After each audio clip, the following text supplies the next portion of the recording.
Thank you so much, and I actually have some materials to pass out, so I'll do that first before I begin speaking.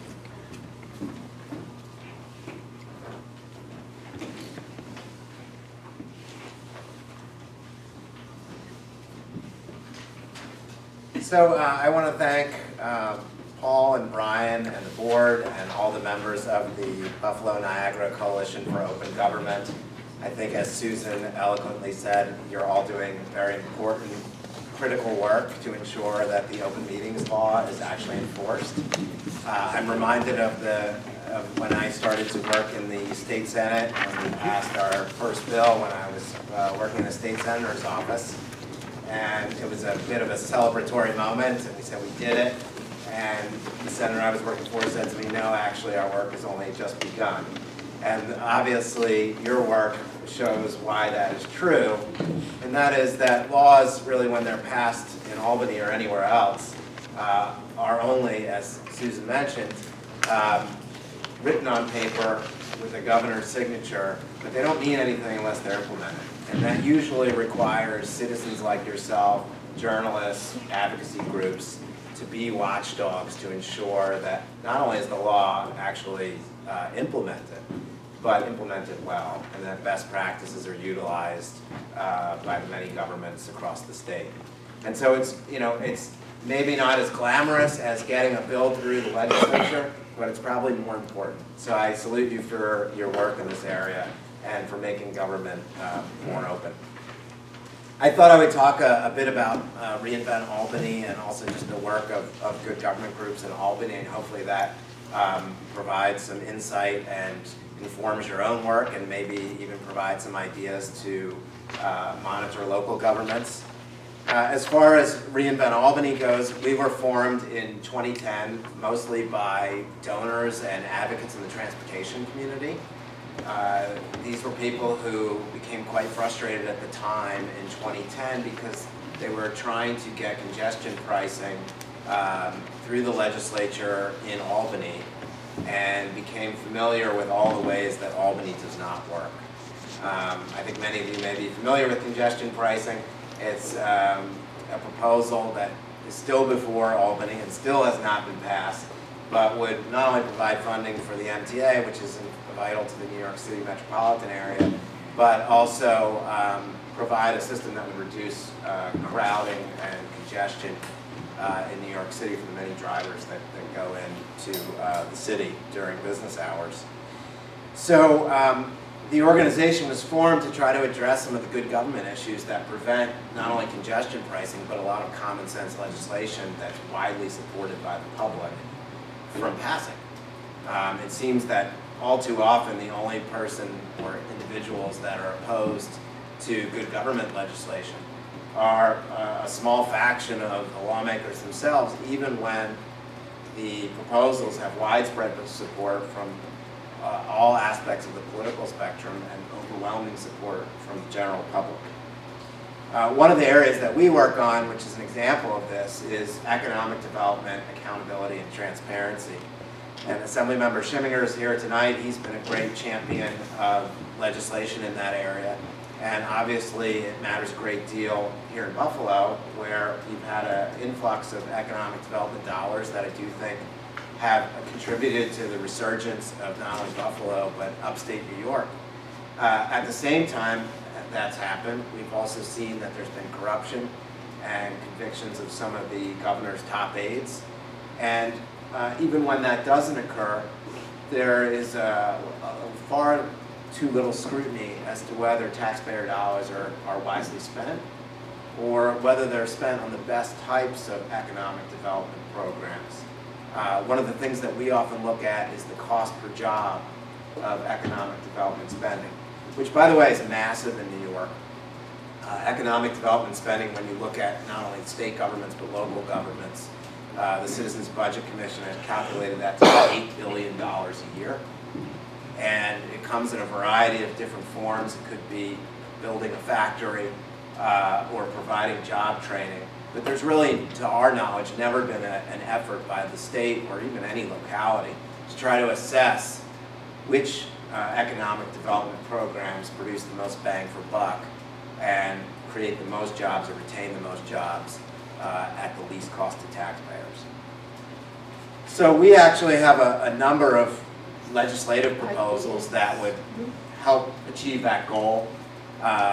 One of the legislative proposals that we work closely with Comptroller DiNapoli on is we like to call the clean contracting legislation. It's the Procurement Integrity Act.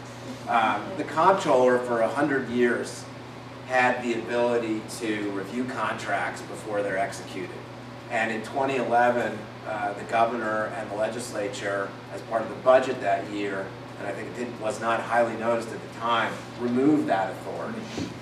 And we think it was directly attributable to the corruption that we've seen around the Buffalo Billion, because what happened with the projects, including the one at Riverbend, is that the projects were ultimately bid out through nonprofit affiliates of SUNY, Fort Schuyler. And because of that, in our view, when procurement practices are not done by state agencies, but rather through nonprofit affiliates that too often claim they're not subject to the Freedom of Information Law, that don't adhere to the Open Meetings Law, there's less scrutiny, and there's an increase in corruption risk and potential for waste of taxpayer dollars. And we believe that had the Comptroller been able to review contracts, which they do for state agencies, and you can see on their website monthly they report on that, and they find all kinds of things and stop contracts in their tracks that save taxpayers millions of dollars. And sometimes it's simply this contractor is charging a price that is not comparable with what's being offered in other states. Other times it's in fact there's a person or an executive at this company that has a history of corruption and it went undetected. But there's a whole manner of things that they detect that actually save taxpayers money. And that bill was passed by the New York State Senate. It was not by the Assembly, despite the efforts of our groups and others. But we think it's something that needs to be done and really is essential to having public accountability around contracts that are bid out. Another bill that we support is something called a database of deals, which just lists in a spreadsheet form all the economic development projects that the state funds, and would list the company, the type of benefit they're receiving, the jobs retained or created, and the amount of money that it costs taxpayers. And this is a bill that Assemblymember Schumacher carries, and we're thrilled that recently the governor said to the Daily News editorial board in New York City that he's actually going to implement this, which he can do through executive order. So we'll see if he is true to his word, but this was something that was 2 years in the making. And if you want to monitor economic development projects by any of the local governments here in Erie or Niagara County, there's a database that the authority's budget office provides online. It's called the Paris database. It's not as comprehensive as our database of deals legislation, but you can download it and look at different projects and get vital information about it, and it should be helpful as you monitor local governments. Other proposals that we are working on in Albany that relate to contracts is we'd like to see a wholesale change to campaign finance laws, but in particular the governor put in the last 2 executive budgets that a proposal that would prohibit contributions by vendors during the period when they're bidding on a contract. Unfortunately, this has not been passed on by the legislature, even with the governor's support, even though it only affects the executive. And when asked during the campaign at an Albany Times-Union editorial board meeting, the governor apparently lost his memory of that proposal. But that's something that we think is vitally important. At the very least, it creates a perception issue when you have vendors making campaign contributions while they're also submitting an RFP simultaneously. It's something the state has the authority to prohibit altogether, and we think at the very least campaign contributions by vendors should be limited. In New York City, they are limited to $400 by anyone doing business with the city who wants to make a contribution. Our organization, as you know, also works heavily on freedom of information law, open data, open meetings law, and we coordinate, and I've received many emails from Paul regarding the work that you folks do, and I think your reports are excellent, and they really provide a template, not only for groups like ours, but hopefully for volunteer groups and good government groups across the state. And I really believe that the good government community, given all the corruption that occurs in Albany and elsewhere in the state, we need as many volunteers and as many groups working on these issues as we can, because there are many, many issues to work on, probably more than we have the ability to monitor on our own. So I think your reports provide a really great template for that. When it comes to open data and freedom of information, as Susan mentioned, a lot of these laws were passed in the 60s, for example, with FOIA at the federal level. I think it was 1974 for FOIA in New York State. We really believe a new paradigm, given technology, is in order. In New York City, an open data law was created in 2012. I believe it was the first locality to do that. Buffalo has an open data portal now with hundreds of data sets.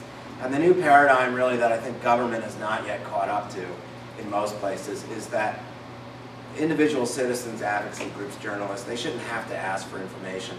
The default should be government makes it available. Whether it does so through an open data portal and making machine-readable spreadsheets available for outsiders to analyze, or making policy documents and other narrative documents available in a FOIA reading room. Not only is that good government policy, it actually saves government money. The government has FOIA officers who are lawyers who are paid, and they receive an enormous volume of requests from all different types of stakeholders. And for every request they have to process twice, that's something that it costs taxpayers money and really shouldn't have happened to begin with, because as soon as there are multiple requests for a particular document or data set, it should be made proactively available to the public, and it ought to be automated so that it's continually updated if it's a data set that agencies frequently update, like assessment rolls for property taxes to determine the assessed value of property. These are things that should be made available. Economic development projects where companies are receiving benefits over a period of years, or a property that's receiving a tax exemption as a form of an economic development benefit.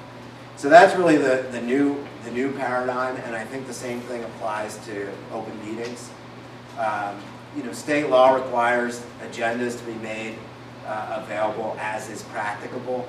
In a modern society with technology, there really is no as is practicable in making an agenda available. It can be easily uploaded 5 minutes before a meeting, hopefully further, but there's really no excuse for not having an agenda online in an era of cell phones and access to the internet instantaneously. So I think I'll stop there. I will close with one appeal to you on authorities and nonprofit affiliates, which we believe were the root cause of the problem with allocating some of the money around the Buffalo billion. As I mentioned, Reinvent Albany started with individuals who are concerned about transportation and the MTA. So we do a lot of monitoring of the MTA from an ethics, good government perspective. There are many other groups that do so from the service delivery perspective. But we have a problem in New York, and I'm learning as I go elsewhere, that really is a problem across the country.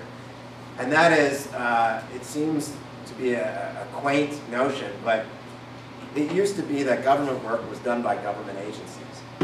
And years ago, former Assemblymember Richard Brodsky warned of a growing shadow government, which was the authorities in New York State, which were really decades in the making. And now it seems like the new shadow of a shadow government is affiliated nonprofits. From our perspective, we start from a place where we're not sure why any of these nonprofits are necessary to begin with. There are hundreds of them that we believe in New York State and in New York City, where we also focus, although there's no comprehensive list. There's very few rules as far as what the parameters are for the governance of these entities, which may be staffed or funded by government with government resources. This is why there's so much murkiness about whether they have to follow the Freedom of Information law or the Open Meetings law or procurement laws or ethics laws, which are not discussed nearly as much, but many of these boards include part-timers, some of whom are devoting their free time, and we salute them for that. But often, they're not subject to these state or local ethics laws as a result, and we have no idea whether they have interests in the entities that then come before these boards, because there's very little transparency, and in some cases, they're legally allowed to have an interest. And so I encourage your organization to really scrutinize these on the local level.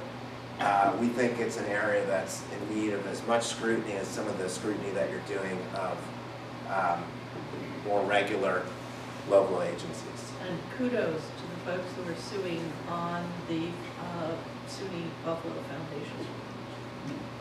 Yes, I mean we've followed that closely. The student coverage of the school paper there has been terrific. But that's Exhibit A, and you're having a university that has a foundation, and then the foundation, I believe, has 6 affiliated nonprofits, and the layers of transparency, the layers of so many different entities just frustrates transparency and accountability. So thank you, and I enjoy being here tonight, and it's very inspiring to hear of all your work.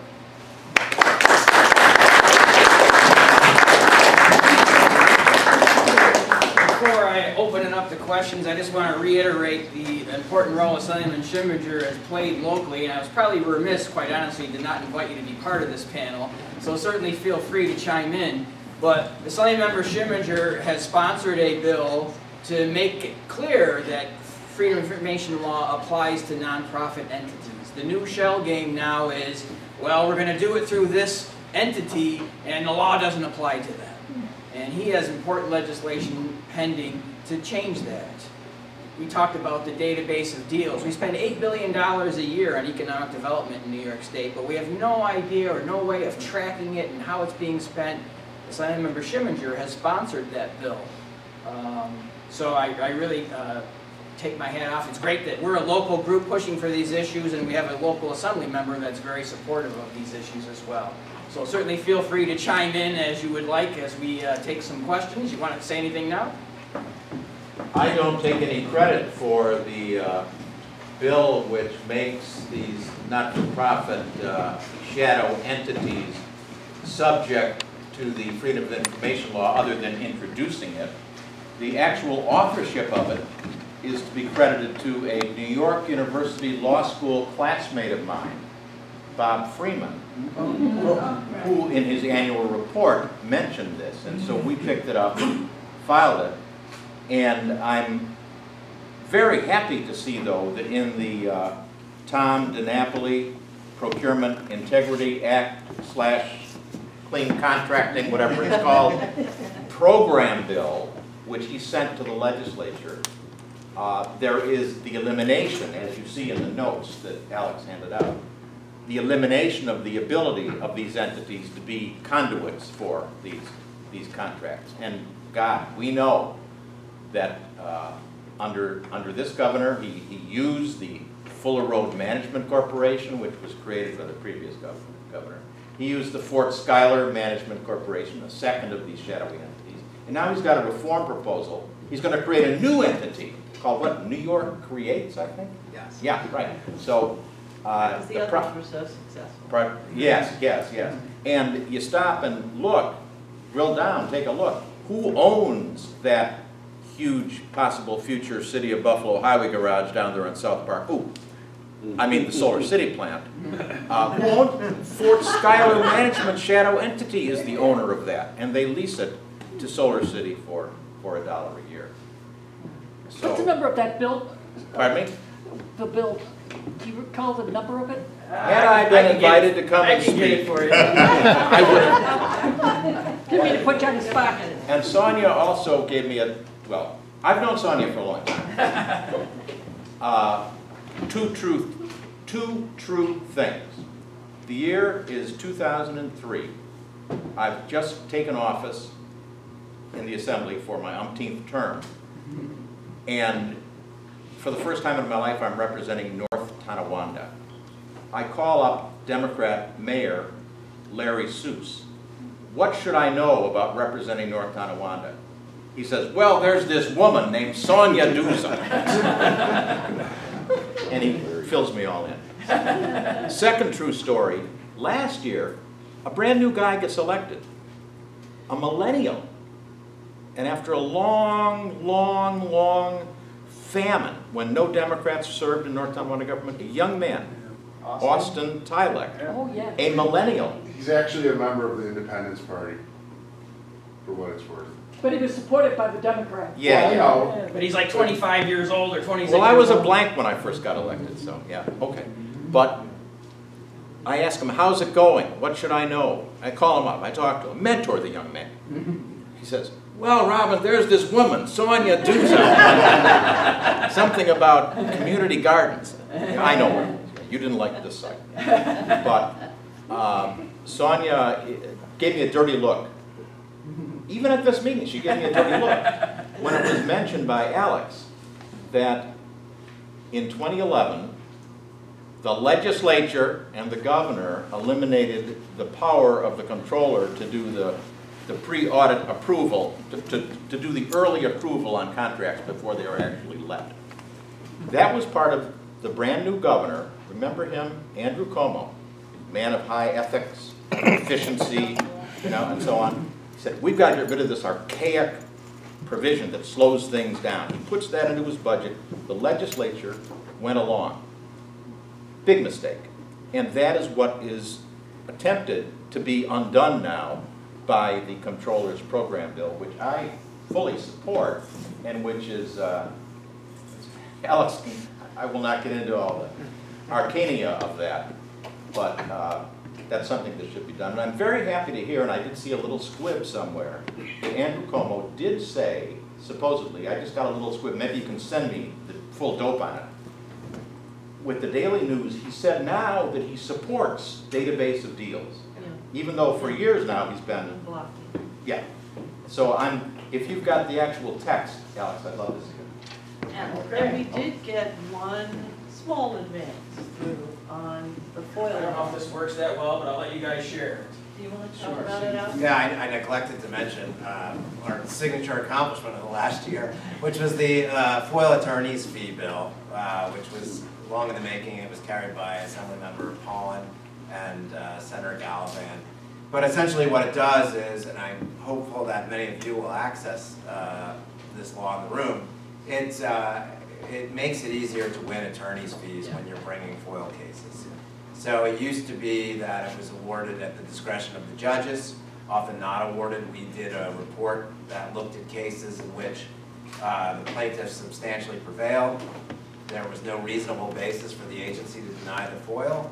And that would, in current law, only 1 in 4 instances did judges award attorney's fees. So this new law, which the governor signed after vetoing it 2 years prior, now awards attorney's fees automatically if the plaintiff substantially prevails and there's no reasonable basis for denying the FOIL. So that might be helpful if and when we sue Niagara County. Yeah, I mean, If an agency still drags their feet with timeliness, that's still at the discretion of the judge. So, for example, if you sued because an agency didn't respond to your FOIL request in 7 days, you would not win attorney's fees necessarily. It would be up to the judge.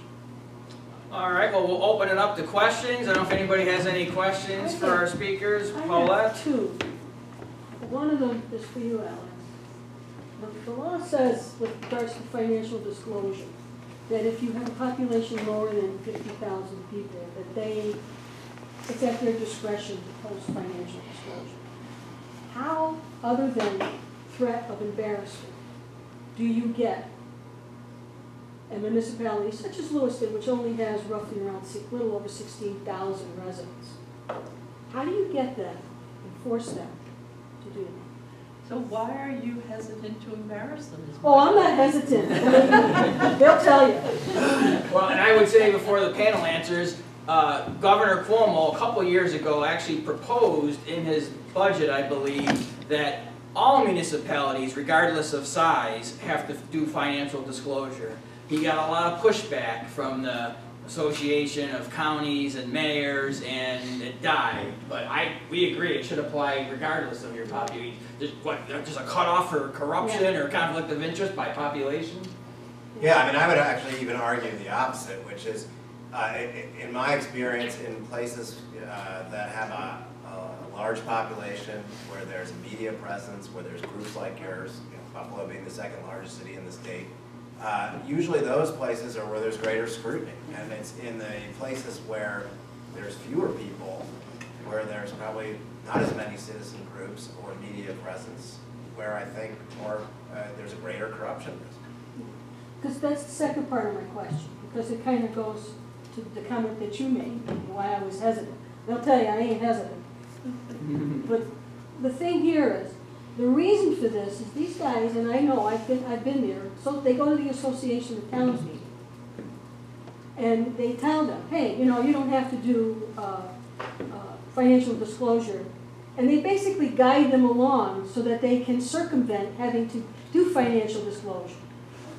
Do you guys go to the Association of Counties, to the mayors, or to the Association of Towns? We deal with them on different issues as things come up. We haven't been monitoring their meetings, but I'm aware that they do exactly that. And the only counter is calling them on it on a local basis. If it becomes an issue in the local paper, or it becomes an issue in a re-election campaign, right? Election year is always your best leverage.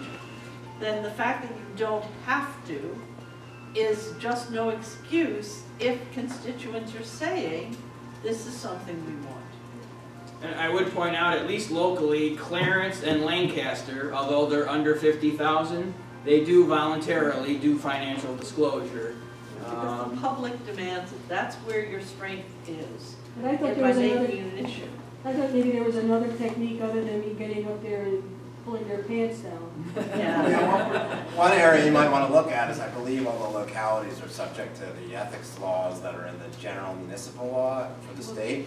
And that the ethics law might provide a lever to Well, that's been our other problem, provide Alex. some pressure. We've rewritten the 40-year-old ethics law, 48-year-old ethics policy in the town of Lewiston to include a financial disclosure.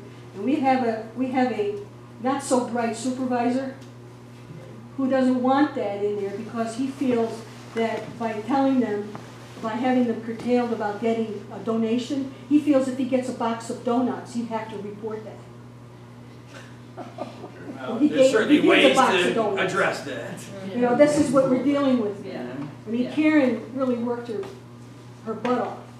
Still there.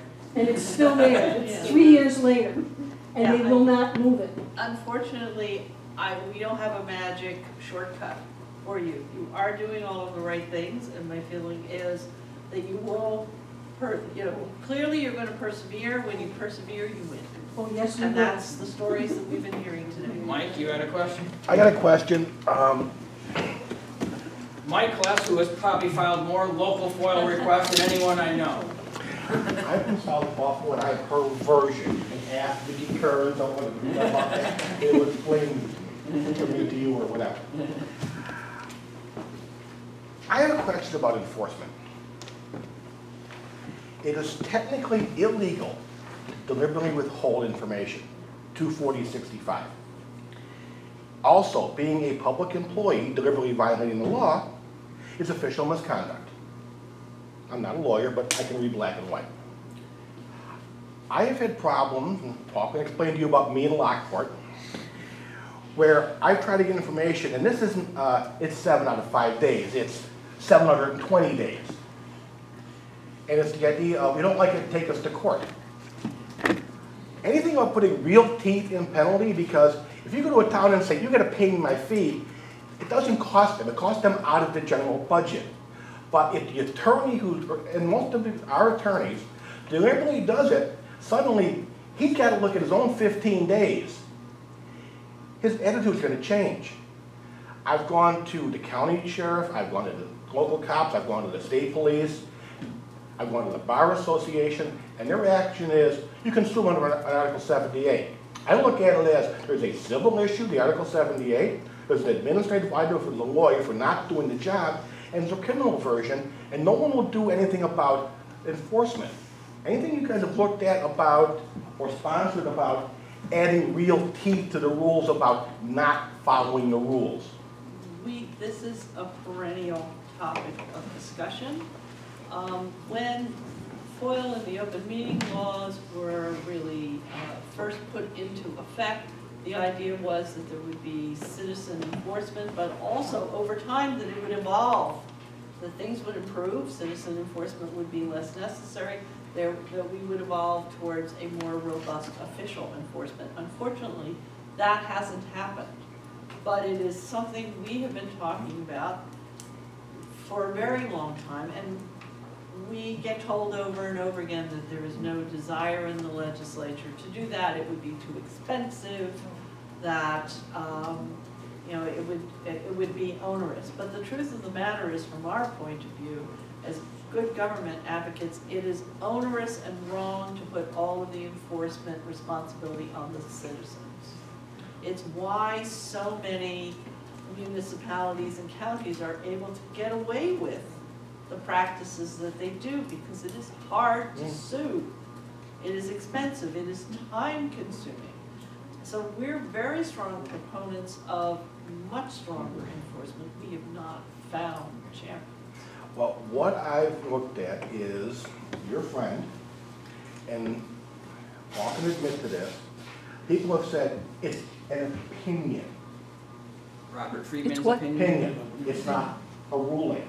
To maybe give his successor the authority, he's retired. I assume he's gonna be retiring, he's been talking about it. Oh, he's a young man.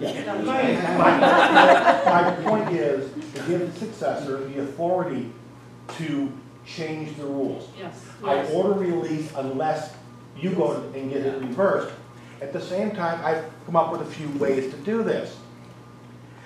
With Lockport, and Paul can tell you the story, I'm going a couple of years trying to get something that very simple, a subject matter list, which they don't have or didn't have.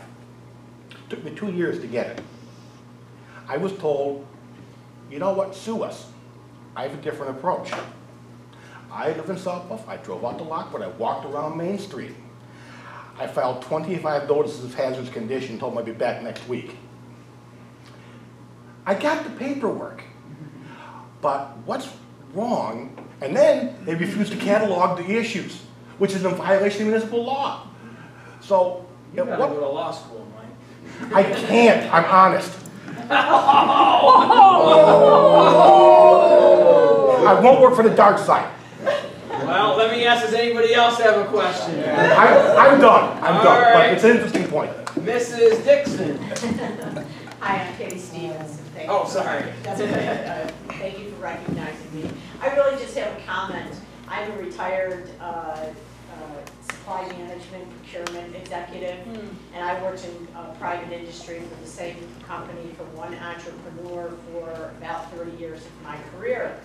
And I want you to know that we, our company and myself, were held to the highest standard. I couldn't even take a dinner or a hockey ticket. Now, I had a $50 million budget that I managed. Not really big. To some people it's big, but really not big when you're talking about, you know, products and so on and so forth with manufacturing.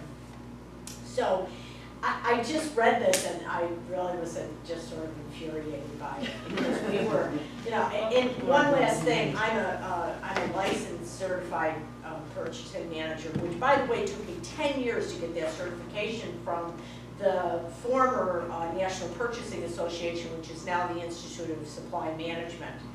In that, I had to submit documentation of the policies and procedures for my company for them to review to make sure that they were compliant with just this organization's standards, not even from a law, you know, a law or state or local municipality. So I'm astonished. So thank you for letting me share. Thank you. Thank you. How are you? Yeah, very good. Susan and Alex, good to have you here. Alex, I agreed with you what you said about sometimes the answer isn't always stronger legislation. Sometimes the answer is more citizen action and citizen involvement. And I think you're right, we do have a fair amount of that in Buffalo. And we have some things here that other places in the state don't have.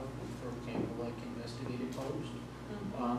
We have this great organization, and you know, folks here have tried various times to start like an initiative for filing FOIA requests where people, citizens who have things they want to find out, but they don't have the time and the expertise to keep following up, they can go to this entity and the entity will almost act like a champion for them.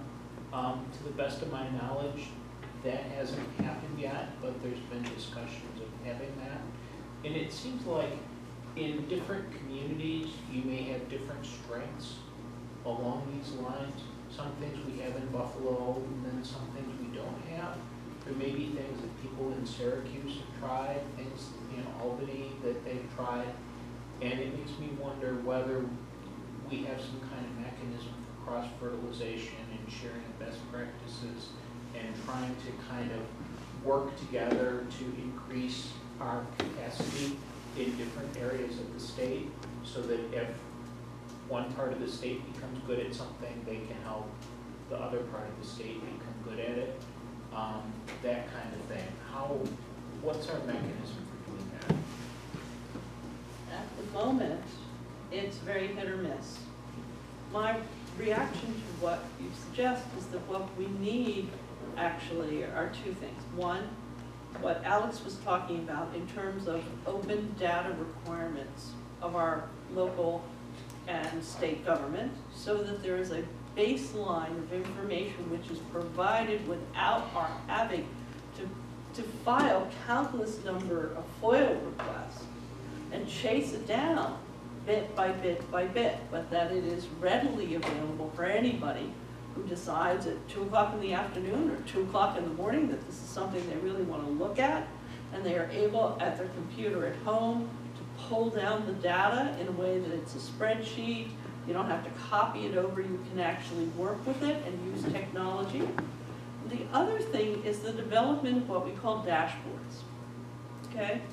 So there are certain states that provide more information and make it available in a form that analyzes the data. Maryland is a particularly good example.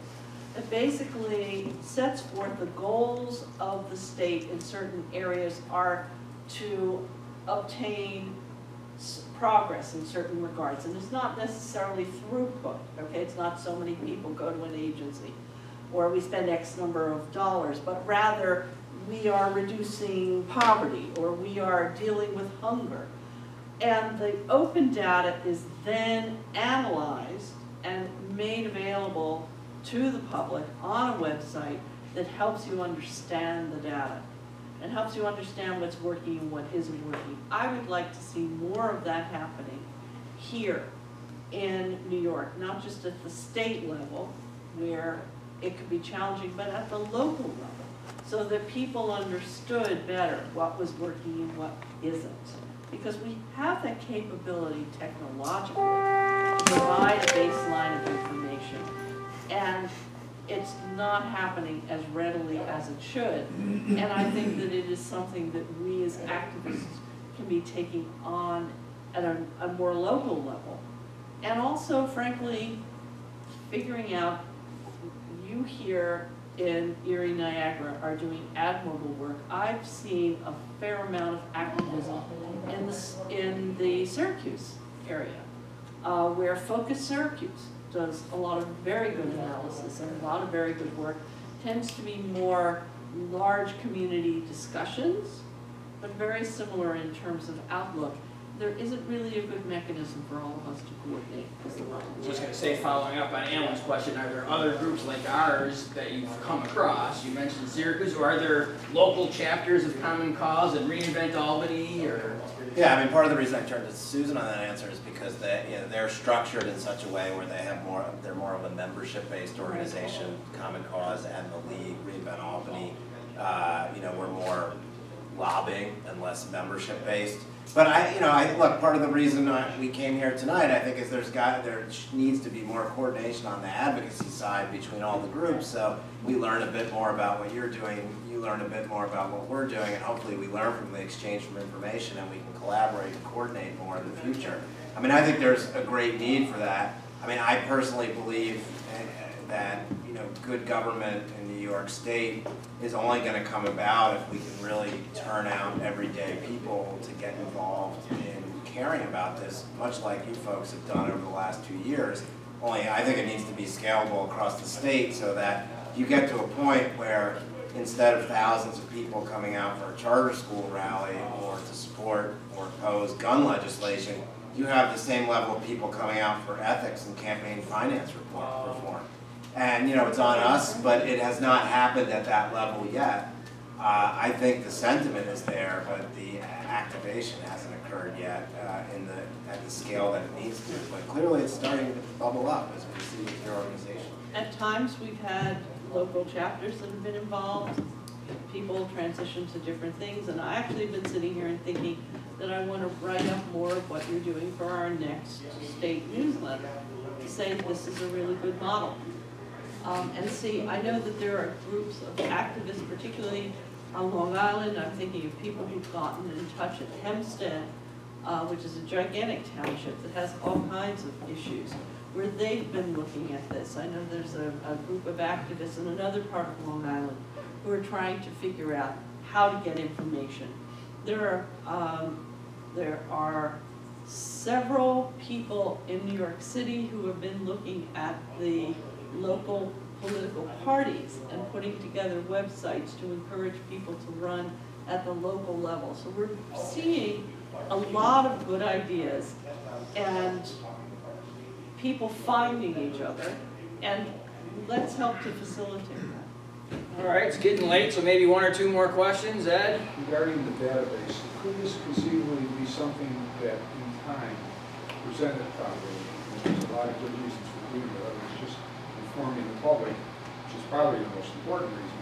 But to legislate some sort of standard at a certain level, throughout the state, down to the counties, down to the cities, to make this part of the process.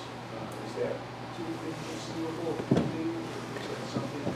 I don't think it's inconceivable theoretically, but I will tell you that the first thing we will hear, and I'm sure the assembly member will tell me if I'm right or wrong, is that the response will be, it will be an unfunded mandate from the state to the localities who's going to pay for it. Am I off the mark there? And the state has not even legislated it for itself. Right, Yeah. no, I know. Yeah.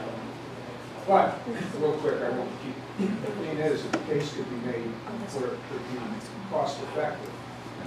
That's Not right. that thing. Oh, yeah. Yeah, absolutely. Kevin, thanks for coming. Evening, ladies and gentlemen. I'm sorry I was late. Came all the way from Pendleton. Just, Mr. Larry, I just had a question for you. You touched on an issue that is very dear to me, related to electoral reform. And by the way, full disclosure, by the way, I'm known as Kevin from Pendleton, but my name is Kevin Alyong, and I am currently running as an independent candidate for the 146th State Assembly. Not an independence party candidate. Not an independence party, yes, I'll show with that. And this is my question to you. I wanted to find out, as far as the electoral process is concerned, what you have been doing. And what I would say to you that 2 years ago, when I lost my sanity and decided to run for Congress against a chap called Chris Collins, the objective that we had was to get into the belly of the beast and to see how the process really operates. And it's ugly, people, for real, right? And the thing about it is that, you know, since from that experience, I want to say that elections by itself has never accomplished anything. Voting every 4 years or every midterms is not the answer. What we are doing here, keeping your feet to the fire, is what is needed, you know, to do that. And here's my question to you. If you look on the board of elections in every county, in every state, you have a Democrat commissioner, you have a Republican commissioner. We understand why, okay? My question to an elected official was that, Where's the third entity that's looking out for the rest of us, right? We said, well, Kevin, the right hand doesn't trust the left hand, and you know, they keep both accountable. And my question was, well, who's watching both hands? So people who are much more better read than I and better educated and so on, here's what I say we could propose, and I'm glad I have an assembly member here. Why don't we have, on the Board of Elections, a representative for the rest of us, not only for the minor parties and so on, but independents like myself, but also to keep the other two guys in check? So that is not actually the approach that we take. The structure of our election administration was determined in the 1890s, when at that point the cutting edge thinking was that if you had a Democrat and a Republican squared off against each other, that they would keep each other honest. Right. And there wasn't much thought given to the possibility that they would collude together against the voters, which is unfortunately what we see a lot of right now. New York is one of a diminishing number of states that has its election administration run by the political parties. The really forward-thinking form of election administration is not to have Democrats, Republicans, and then the others, which, by the way, the largest registration category, growing registration category in our state are what people call blanks, a term I hate, unaffiliated voters. We have more unaffiliated voters than we have Republicans in the state of New York. So they definitely are underrepresented. But why do we want to have the people who are most tempted to subvert true democracy running our election administration as opposed to going to a fully professionalized civil service election administration? All of the states that have really forward-thinking election administration may have one elected official, but the entire staff is professionalized. Los Angeles, which is the second largest election jurisdiction in the country, has a fully professional staff, not an elected election official, but somebody who actually has worked, in this case, his way up, starting in smaller jurisdictions